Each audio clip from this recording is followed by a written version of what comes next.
உலக மக்கள் எல்லோருக்கும் வணக்கம். இது உங்கள் அம்பிகை ஜோதிடம். நான் உங்கள் ஜி கோபால் பேசுகிறேன்.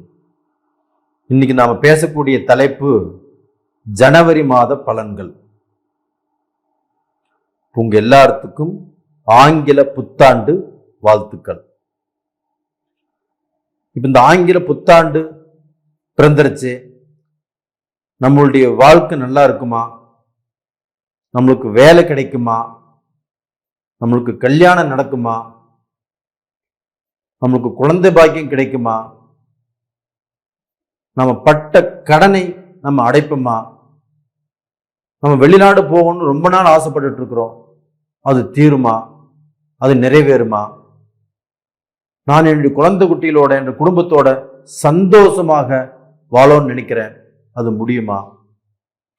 இது மாதிரி எத்தனையோ கேள்விகளோட தான் நீங்க இந்த வீடியோ பார்க்குறீங்க.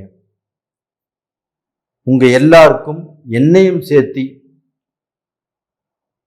இந்த கஷ்டத்திலிருந்து அந்த கடவுளாகப்பட்டது முடிஞ்ச வரைக்கும் நம்மளுக்கு நல்லதை கொடுப்பாங்கிற நம்பிக்கை எனக்கு இருக்குது. அந்த நம்பிக்கையோட இந்த வருஷத்தை ஆரம்பிப்போம். அப்போ இப்போ மீன ராசி, இந்த மீன ராசிக்கு பலன் பார்க்குறோம். அப்ப இந்த மீன ராசிக்கு இப்ப கிரக அடைவுகள் எப்படி இருக்குது அப்படின்னு பார்க்கலாம். மீன ராசியிலேயே இப்ப ராகு பகவான் இருக்கிறாங்க. அதை அடுத்து 2ஆம் இடத்தில் குரு பகவான், 7ஆம் இடத்தில் கேது பகவான் கண்டியில, அதுக்கப்புறமாப்பட்டது 9ஆம் இடத்துல சுக்கிர பகவானும் புதன் பகவானும், 10ஆம் இடத்துல செவ்வாய் பகவான் சூரிய பகவான், உங்களுடைய 12ஆம் இடத்துல சனி பகவான். அப்ப இந்த மீன ராசிக்கு கிரக அடைவுகள் இது. அப்ப இந்த மீன ராசியை பொறுத்த வரைக்கும் இந்த குருவுடைய பார்வை எப்பவுமே ராசிநாதன் யாரோ அந்த ராசிநாதன் அவர் மட்டும் கெட்டு போகக்கூடாது. இப்ப மீன ராசினா குரு பகவான் தான் ராசிநாதன். அப்ப அவர் மட்டும் கெட்டு போகக்கூடாது. அவர் கெட்டு போயிட்டாருனாவே கண்டிப்பாக நம்மளால இயங்க முடியாது. நம்ம எதையுமே பார்க்க போனா எடுத்து செயலாற்ற முடியாது. அப்ப மீன ராசியுடைய அதிபதி குரு பகவான், அந்த குரு பகவான் ஆகப்பட்டது உங்க ராசிக்கு 2ஆம் இடத்துல இருந்து 9ஆம் பார்வையாக அந்த தனுசு ராசியை பார்த்தார். அப்ப மீன ராசிக்கு ராசி அதிபதியாகப்பட்டது தன்னுடைய ராசியை பார்த்ததுனால மீன ராசிக்கும் அந்த பவர் வந்துருச்சு. அப்ப இந்த குருவுடைய அனுகிரகம் நல்லா இருக்கிறதுனால அந்த மீன ராசிக்காரங்களாகப்பட்டது எப்பேற்பட்ட தடைகள் வந்தாலும், எப்பேற்பட்ட கஷ்டங்கள் வந்தாலும், எப்பேற்பட்ட பிரச்சனைகள் வந்தாலும் ஒரு கை பார்ப்பீங்க. நீங்க எதற்கும் பயந்தவர்கள் அல்ல. ஆனா சொல்லலாம், நீங்க படிச்சிருப்பீங்க, பட்டதாரியாக இருப்பீங்க, உயர்ந்த பதவியில் இருப்பீங்க. ஆனா அடுத்தவர்களை நம்பி ஏமாந்து போவீங்களோ ஒழியோ, ஏமாளியா ஆவீங்களோ ஒழியோ, நீங்க பார்க்க போனா தெரிஞ்சு ஒருத்தர்கிட்ட பார்க்க போனா அடிபறிஞ்சு போக மாட்டீங்க. அப்படிப்பட்ட குணம் படைத்தவர்கள் நீங்கள்.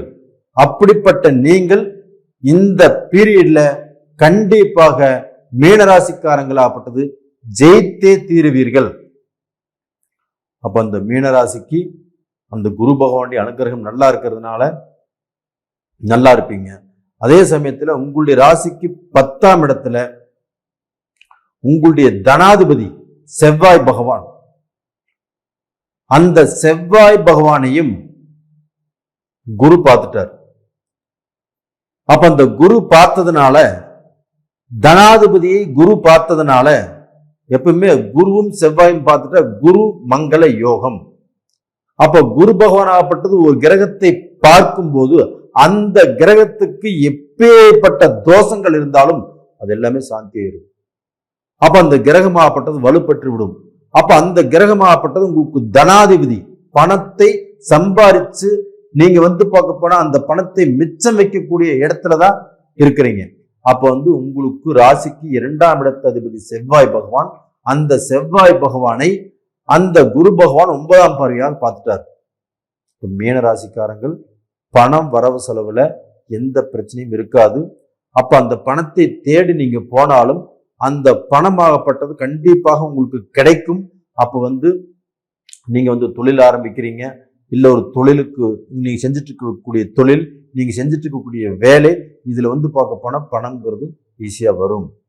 அப்ப இது போக எங்களுக்கு இத்தனை நாள் பார்க்க போனா வரலையே அப்படின்னு கேட்டா, இத்தனை நாள் பார்க்க போனா குரு பகவான் ஆகப்பட்டது ராகுனுடைய பிடியில் இருந்தாரு, அது போக வக்கரத்தில் இருந்தாரு. இப்ப அந்த வக்கரங்கிறது டிசம்பர் 31 அந்த குருவுக்கு தீரப்போகுது. அந்த ராகுவுடைய பிடியிலிருந்து ராகு மீனத்துக்கு வந்துட்டாங்க, ஒன்றும் பிரச்சனை இல்லை, குரு ஃப்ரீயா இருக்கிறாங்க. அந்த குரு தனிப்பட்ட முறையிலிருந்து அந்த குருவின் பார்வையாகப்பட்டது உங்களுடைய ராசிக்கு 10ஆம் இடத்தை பார்க்கறதுனால சூப்பரா நீங்க வாழ்வீங்க. சூப்பராக நீங்க நல்ல நிலைமைக்கு நீங்கள் ஆகப்பட்டது வாழ்ந்து சாதிச்சு சம்பாரிச்சு நல்ல பலனை அடைய போகிறீர்கள். ரைட்டு. இதே மாதிரி பார்க்க போனா இப்போ உங்களுடைய ராசிக்கு 7.5 சனி.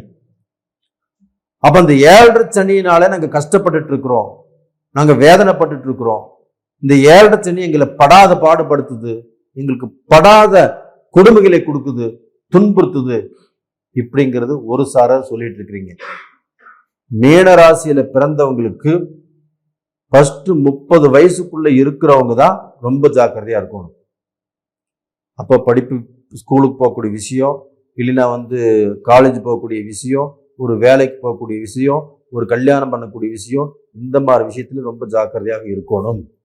அது போக அவங்களுக்கு கல்யாணம் பண்றது கூட இப்ப மீனராசிக்கு 7.5 சனினா 7.5 சனியில் இருக்கக்கூடிய, இல்லைன்னா கண்டக சனியில் இருக்கக்கூடிய, இல்ல அஷ்டம சனியில் இருக்கக்கூடிய எந்த பெண்ணையும் திருமணம் செய்து வைக்க கூடாது. ஆணாக இருந்தாலும் ஆணுக்கும் அதே விதிதான். அப்போ பார்க்க போன மீனராசிக்காரங்களுக்கு கல்யாணம் பண்ணி வைக்கிறீங்கன்னா இந்த சனியுடைய சம்பந்தம் இல்லாமல் திருமணம் செய்து வைப்பது நல்ல விஷயம். அதே சமயத்துல உங்க ஜென்மத்திலேயே ராகுவும் இருக்கிறார். அப்ப ராகு இருந்து என்ன பண்ணுவார்னா உங்களை குழப்பி விடுவார். எது நல்லது எது கெட்டதுன்னு தெரியாம நீங்களே ஆலோசனை பண்ணிட்டு இருப்பீங்க. அப்ப இந்த மாதிரி சமயத்துல தான் உங்களுக்கு ஒரு குரு தேவைப்படுறாரு. இல்லைன்னா உங்களுக்கு தெரிஞ்ச ரொம்ப வேண்டப்பட்டவங்க, அவங்களுடைய ஆலோசனையை கேளுங்க, உங்களை விட பெரியவங்களுடைய பேச்ச மதிங்க. இந்த மாதிரி சமயத்துல அது மாதிரி நீங்க ட்ரீட் பண்ணிக்கிறதா நல்ல விஷயம். அது போக 7ஆம் இடம் என்பது கேது இருக்கிறாங்க. அப்ப அந்த கேதுங்கிறது என்ன? உங்களுடைய வாழ்க்கை ஸ்தானம், வாழ்க்கை சம்பந்தப்பட்ட இடம். நீங்க கல்யாணம் பண்ணி நல்லா வாழ்ந்துட்டு இருந்தாலுமே இந்த கேது நேரமாகப்பட்டது ஏதாவது ரூபத்துல ஒரு குழப்பத்தை உருவாக்கி இல்லாத பொல்லாது சொல்லி அந்த பிரச்சனைகளாகப்பட்டது உருவாகும். அப்போ 3ஆவது மனுஷன், வழியில போயிட்டு இருக்கிறவன், தேவையில்லாதவங்க, தேவையில்லாத உறவுக்காரங்க பார்க்க போனா நம்மளுடைய குடும்பத்துல குழப்பத்தை பண்ணிடுவாங்க. அப்ப அந்த குழப்பத்தை பண்ணி குடும்பத்தை பிரிச்சு வச்சு குடும்பத்தை வேடிக்கை பார்க்கக்கூடிய அளவுக்கு சூழ்நிலைகள் உருவாகும். அப்ப இந்த சமயத்துல மீன ராசிக்காரங்கள் யாரையுமே நம்பாதீங்க, யாருக்கும் உங்க குடும்பத்திலே இடம் கொடுக்காதீங்க. இதை நீங்க ஃபாலோ பண்ணவே கண்டிப்பா நல்லா இருப்பீங்க. உங்களுக்குள்ள வரக்கூடிய பிரச்சனைகளை நீங்கள் பேசி தீர்த்துக்கோங்க. இப்போ கணவன் மனைவி 2 பேர் ஒரு குடும்பத்துல வாழ்ந்துட்டு இருக்கிறீங்கன்னா கணவருக்கு கோபம் ஒன்று பேசும்போது மனைவி சைலண்ட் ஆயிடணும். அந்த சமயத்துல எதுவுமே பேசக்கூடாது.